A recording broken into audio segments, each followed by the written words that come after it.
来看台南市黄金海花甲闸门溪口早起传出海底扩大，赶紧通报救援中心甲海巡署，甲因送到城大去抢救。风台过了后，民众一透早伫黄金海外来运动，意外发现有海底掉伫海岸边。我看到鲸豚搁浅了，我甲拖出去遐要想要游倒出去啊。结果伊拢游，就是左右在那边游来游去啊，游会出去啊。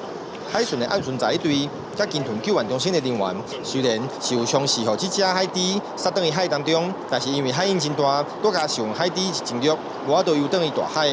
救援人员只好一方面是安抚海猪，另外一方面调派火车，准备甲海猪送倒去新大鲸豚中心的临时治安置。那目前看起来，它的状况还蛮紧张的。我们目前的讨论是会把它后送回到成大的那个研究中心。另外一方面，伫闸门溪口南岸，有一只海猪掉伫海岸边。这只海猪身躯顶已经明显的伤口，状况是真无好。同款嘛，只会使先送新大鲸豚中心。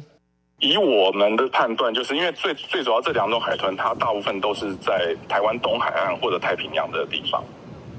对，所以它不是出现在西海岸的种类。